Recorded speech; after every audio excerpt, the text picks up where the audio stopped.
Hello students, welcome to Bharat Group of Schools and Colleges. I am Arif sir. आज हम लोग economics chapter number 3B start करने वाले हैं। 3B का नाम है बेटा इलास्टिसिटी ऑफ डिमांड। आपको याद करने के लिए मैंने डिमांड लिखा है साइड में। डिमांड तीन चीजों से बनता आया है इतने लेक्चर्स में, डिजायर, एबिलिटी एंड विलिंगनेस। किसी चीज की ख्वाहिश, उसको खरीद लेना और उसको खरीदने के लिए पैसा होना। इन तीन चीजों को मिला लोगे तो इकोनॉमिक्स में आपको डिमांड बन जाएगा। If you remember, Alfred Marshall ने हमें लॉ ऑफ डिमांड में बताया था, higher the price lower the demand, lower the price higher the demand. हम वो जान चुके। हमने डिमांड पढ़ लिया, मीनिंग ऑफ डिमांड हो गया, टाइप्स ऑफ डिमांड हो गया, लॉ ऑफ डिमांड हो गया, लास्ट वीक में changes, increase in decrease in demand, expansion, contraction in demand हो गया। आप बोले सर आज ये नया कहां से लेके आए? ये नया यहां से लेके आए बेटा कि पहले एक चीज समझो। मैंने ही पढ़ाया था, higher the price lower the demand, lower the price higher the demand. कितना ये मालूम है हमको कि प्राइस की वजह से डिमांड इंक्रीज भी होगा, डिमांड डिक्रीज भी होगा, बट कितना इंक्रीज होगा, कितना डिक्रीज होगा, ये तो हमें पता ही नहीं है स्टूडेंट्स। अब इसी चीज को समझने के लिए डॉक्टर अल्फ्रेड मार्शल ने एक और कंसेप्ट दिया। आप सोचोगे ये आदमी फिर आ गया। यस बच्चा, ये पूरे 12th अपना पीछा नहीं छोड़ेगा, ये रहेगा एंड चैप्टर तक अल्फ्रेड मार्शल रहेगा। अब अल्फ्रेड मार्शल बोलता है now we are come for elasticity of demand. वो इलास्टिक देखा है हम, जिसको खींच सकते हैं, जिसको हम स्ट्रेच कर सकते हैं ना, जिसको भी खींचे ना और डिमांड चेंज हो गई वो इलास्टिक, जिसको खींचने से डिमांड चेंज नहीं हुई वो इनइलास्टिक। मतलब एक डिमांड इलास्टिक सिटी में होती है इलास्टिक डिमांड, एक डिमांड इकोनॉमिक्स में होती है इनइलास्टिक डिमांड। मैं दोनों का फर्क बता दिया, जिसको खींचा और चेंज हो गया वो इलास्टिक, खींचा और चेंज नहीं हुआ वो inelastic.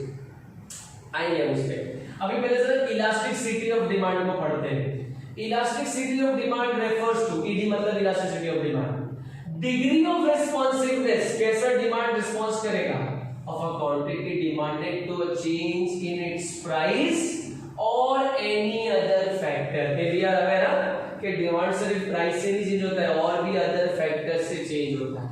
So basically elasticity of demand एक ऐसा कंसेप्ट है 12th स्टैंडर्ड जो हम लोगों को डिग्री ऑफ रिस्पॉन्सिवनेस बताएगा। ये बताएगा कि कितना डिमांड इंक्रीज होगा, कितना डिमांड डिक्रीज होगा। In short elasticity of demand पढ़ाया इसलिए जाता है कि बच्चे को मालूम पड़े, अच्छा अगर मैंने 10% से प्राइस बढ़ा दिया तो हो सकता है डिमांड भी 10% से बढ़ जाए, हो सकता है डिमांड 10% से कम हो जाए, हो सकता है डिमांड 20% से बढ़ जाए, हो सकता है डिमांड पे कोई इफेक्ट ही ना आए, हो सकता है डिमांड इतनी ज्यादा बढ़ जाए कि आप काउंट ही ना कर पाओ। दोबारा सुन, मैंने 10% से प्राइस बढ़ाया, इसके 5 इफेक्ट हो सकते हैं। बराबर डिमांड 10% से कम हो गई, या तो डिमांड 20% से कम हो गई, या तो डिमांड पे कोई इफेक्ट ही नहीं आया, या तो डिमांड पे इतना ज्यादा इफेक्ट आया कि जिसकी कोई हद ही नहीं है, या डिमांड सिर्फ 5% से कम हुई। मतलब या तो मोर देन हो सकता है, या तो लेस देन हो सकता है, या तो 0 हो सकता है, या तो इनफाइनाइट हो सकता है, या तो इक्वल हो सकता है, only because of change in price. Concept कर रहा हूं मैं, थोड़ा समझना, ट्विस्टेड टॉपिक है ये बहुत। इलास्टिसिटी ऑफ डिमांड का मतलब होता है सर डिमांड कैसे चेंज होगी towards a change in its price और एनी अदर फैक्टर्स। तो इलास्टिसिटी हमें पता है इसलिए जा रहा है कि सर कितना डिग्री ऑफ डिमांड रिस्पांस होगा to a given change in its price और मे बी अदर फैक्टर्स। अब मीनिंग ऑफ इलास्टिसिटी को क्लियर करने के बाद हम जरा आगे चलते हैं। इलास्टिसिटी के मीनिंग के बाद there are 3 types of elasticity of demand. सबसे पहले मैंने लिया हूं प्राइस इलास्टिसिटी ऑफ डिमांड। यहां पर जब भी डिमांड चेंज होगी the reason is only price. देखो फॉर्मूला भी बना है, ED is equal to delta QD। ये डेल्टा मतलब चेंज, QD मतलब quantity divided by delta P। मतलब अगर मैंने 10% से प्राइस चेंज किया तो डिमांड कितने परसेंट से चेंज हुई, उसको बोलेंगे प्राइस इलास्टिसिटी ऑफ डिमांड। अब ये है ना 5 तरीके की होती है।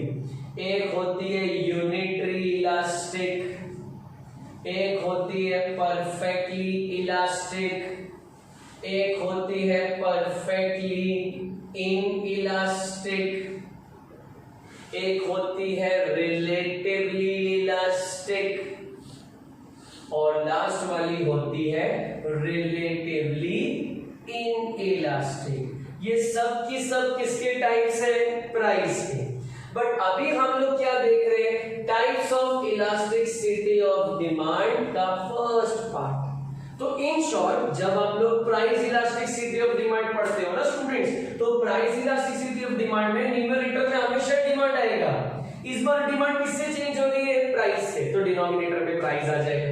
फिर इसके 5 बच्चे 5 टाइप्स है, unitary elastic, perfectly elastic, perfectly inelastic, relatively elastic और रिलेटिवली इनइलास्टिक। क्या होगा, यहाँ पे प्राइस और डिमांड इक्वल चेंज होगा, यहाँ पे मोर देन चेंज होगा, यहाँ पे लेस देन चेंज होगा, यहाँ 0 होगा, यहाँ इनफाइनाइट चेंज हो जाएगा। In short price elasticity of demand के ऊपर एक पूरा आंसर आएगा हम लोगों को। बट आज के लेक्चर में इतना ही समझेंगे कि सर इलास्टिसिटी ऑफ डिमांड का एक पार्ट है प्राइस इलास्टिसिटी ऑफ डिमांड, जहां पर मैं बोल सकता हूं जब भी डिमांड चेंज होगी रीजन कौन बनेगा, प्राइस।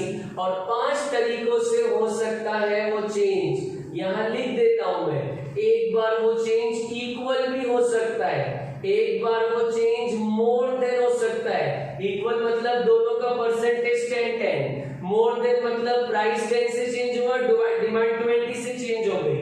एक हो सकता है लेस देन, प्राइस 10 से चेंज हुआ, डिमांड सिर्फ 5 से चेंज हुई। एक हो सकता है इनफाइनाइट, बहुत माइनर सा चेंज हुआ है, मान लीजिए 1% चेंज इन प्राइस और डिमांड 100%, 200%, जिसको आप काउंट नहीं कर सकते।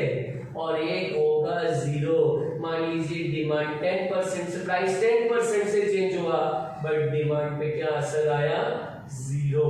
ये प्राइस है, ये डिमांड है। इस तरीके से हम लोग 5 टाइप्स ऑफ प्राइस इलास्टिसिटी लेंगे, इनके डायग्राम्स भी आएंगे, ये हमारा नेक्स्ट आंसर होगा। अब बात करते हैं income elasticity of demand. We all know, हमने डिटरमिनेंट ऑफ डिमांड में पढ़ा है कि इनकम प्राइस के बाद सबसे बड़ा फैक्टर है जिसकी वजह से डिमांड इंक्रीज भी हो सकती है और डिक्रीज भी। तो लिखेंगे income elasticity of demand. And always remember in economics income को हम Y से डिनोट करते हैं। क्यों I से नहीं करते, I फॉर इन्वेस्टमेंट आ चुका है, इसलिए इनकम के लिए Y आएगा, ऑलवेज रिमेंबर। अब फॉर्मूला क्या बनाया, EDY मतलब इनकम, डेल्टा QD, इस बार डिमांड किससे चेंज हो रही है, इनकम से, तो डेल्टा Y। हमने डिनोमिनेटर में किसको ले लिया, Y को ले लिया। अब बात सुनना, due to rise in income there are 3 effects। हो सकता है इनकम बढ़ेगी तो डिमांड बढ़ जाएगी, हो सकता है इनकम बढ़ेगी तो डिमांड कम हो जाएगी, हो सकता है इनकम बढ़ेगी तो डिमांड पे कोई इफेक्ट ही नहीं आएगा। अब ये कैसे समझेंगे, number 1 normal goods, number B inferior goods. Normal goods के बाद इंफीरियर गुड्स। नंबर C जो बहुत जरूरी होते हैं उसे कहते हैं नेसेसरी गुड्स। 3 गुड्स है। इन case of normal goods income elasticity is always positive. In case of inferior goods income elasticity is negative. In case of necessary goods income elasticity is 0। कैसे समझाओ, ध्यान से सुनना। मेरी इनकम बढ़ गई, due to rise in income मैं जो चीजें खरीदता था मैं अब वो और ज्यादा खरीदूंगा। मैं जो चीजें खरीदता हूँ वो कौन सा गुड्स है? नॉर्मल गुड्स, जैसे electronic appliances, cellphones, clothes, normal goods. इसके ऊपर income elasticity is positive. Due to rise in income demand of कौन सा गुड्स इंक्रीजेस? Normal goods. ये एग्जाम में फिलअप आएगा। In case of income elasticity, in case of income elasticity of negative goods is dash, answer will be positive, क्योंकि normal goods के लिए income elasticity क्या रहेगी? Positive. Rise in income leads to increase in demand of normal goods. अब बात करते हैं inferior goods. हो याद है Giffen goods, Giffen goods exception to the law. Price बढ़ने पर भी उसकी डिमांड, प्राइस कम होने पर भी उसकी डिमांड क्या हो जाती है? कम। अब सुनना, अगर मेरी इनकम बढ़ जाएगी तो क्या मैं इंफीरियर गुड्स लूंगा, लो क्वालिटी गुड्स लूंगा? देखना, those who have income they don't go for Oppo Vivo, they go for iPhone. Oppo Vivo उनके लिए कौन से गुड्स में आ गया? इंफीरियर गुड्स में आ गया। अच्छा, अगर अच्छा कमाने लोगोगे तो फिर वो राशन वाले चावल नहीं खाओगे ना, कौन से गुड्स की कैटेगरी में आ गए? Inferior goods. तो उसकी इनकम इलास्टिसिटी क्या हो जाएगी? नेगेटिव। अमीर हो गया, इसके लिए करके अच्छी चीज खा रहा है और नेगेटिव गुड्स की डिमांड क्या करता जा रहा है? कम। नेसेसरी गुड्स, बहुत अमीर होगा तो सॉल्ट ज्यादा तो नहीं खाएगा ना, एज पर रिक्वायरमेंट खाएगा। इनकम बढ़ भी जाएगी तो भी उतना ही खाएगा, इनकम कम भी हो जाएगी तो भी उतना ही खाएगा, इफेक्ट आएगा ही नहीं, इसलिए जीरो। तीन हो गए बच्चा, normal goods, inferior goods, necessary goods. Normal के लिए पॉजिटिव, इंफीरियर के लिए नेगेटिव, नेसेसरी के लिए जीरो। ये किसका है? Income elasticity of demand. चलो अब लास्ट वाले पे डिस्कस करते। बेटा एक बात याद रखना, जब मैं आपको प्राइस वाला और इनकम वाला पढ़ा रहा था ना, तो मैं एक कमोडिटी की बात कर रहा था। मार्कर का प्राइस, मार्कर का डिमांड, चश्मे का प्राइस, चश्मे का डिमांड, बोर्ड का प्राइस, बोर्ड का डिमांड, बेंच का प्राइस, बेंच का डिमांड। लेकिन अब मैं तुमको क्या पढ़ा रहा हूं? क्रॉस इलास्टिसिटी ऑफ डिमांड, जिसका सबसे इंपॉर्टेंट बात है यहां एक नहीं, कितनी कमोडिटी रहेगी? दो। कैसे सर? एक होता है सब्स्टिट्यूट्स, एक जैसा प्रोडक्ट, एक होता है complementary goods. What is complementary goods? Car and petrol, pen and paper, cell phone and battery, complementary goods. और तीसरा होता है अनरिलेटेड गुड्स। अब कैसे समझेंगे भाई? टी और कॉफी एक दूसरे के सब्स्टिट्यूट है, दो अलग अलग गुड्स आ गए। मान लीजिए कॉफी का प्राइस बढ़ गया तो टी का डिमांड बढ़ जाएगा। Change in price of coffee resulted in change in demand of T. It is called positive cross elasticity. कैसे आया पॉजिटिव? जब दो सब्स्टिट्यूट्स टी और कॉफी, प्राइस बढ़ गया कॉफी का तो किसकी डिमांड पर असर आया? टी की डिमांड पर। Due to rise in price of coffee, increase in demand of tea. तो in case of substitutes goods, cross elasticity is always positive. अब बात करो complementary, car and petrol, rise in price in petrol, fall in demand of car. एक का price बढ़ने से एक की डिमांड कम हो गई, उसको हमने नाम दे दिया कॉम्प्लीमेंट्री के केस में नेगेटिव। दोबारा सुन, सब्स्टिट्यूट में पॉजिटिव क्यों गया? एक का बढ़ा तो एक का प्राइस बढ़ा तो दूसरे की डिमांड बढ़ी। यहां पे क्या हुआ? कॉम्प्लीमेंट्री में एक का प्राइस बढ़ने की वजह से दूसरे की डिमांड क्या हो गई? कम हो गई। तीसरा अनरिलेटेड गुड्स, प्लेन्स की टिकट का प्राइस कम हो गया बेटा, ठीक है, तो क्या हेयर ऑयल का डिमांड बढ़ेगा? No effect, because both are unrelated goods. दोबारा सुनो, क्रॉस इलास्टिसिटी में दो कमोडिटी आ गई, सब्स्टिट्यूट्स में भी दो लिखा हूं, टी एंड कॉफी, एक का प्राइस बढ़ा दूसरे की डिमांड बढ़ गई तो पॉजिटिव क्रॉस इलास्टिसिटी। कॉम्प्लीमेंट्री में भी दो आ गई, joint demand, car and petrol, एक का प्राइस बढ़ा दूसरे की डिमांड कम होगी तो नेगेटिव क्रॉस तीसरे में भी दो है, प्लेन की टिकट और हेरोइन, लेकिन दोनों दूर दूर तक रिलेटेड नहीं है, इसलिए अनरिलेटेड केस में क्या हो जाएगा 0। अब कैसे याद रखने का 12th commerce? Sir elasticity of demand के 3 बच्चे, क्या नाम है वो 3 बच्चों का? प्राइस इलास्टिसिटी ऑफ डिमांड, दूसरे वाले का नाम है इनकम इलास्टिसिटी ऑफ डिमांड, तीसरे वाले का नाम है क्रॉस इलास्टिसिटी ऑफ डिमांड। ये जो पहला बच्चा है इसके खुद के 5 बच्चे,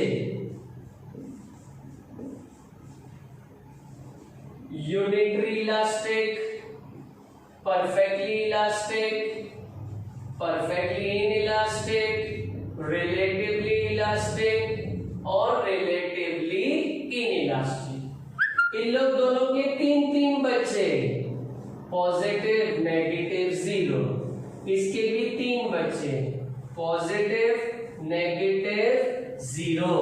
सर ये कहानी एग्जाम में कैसे लिखने का?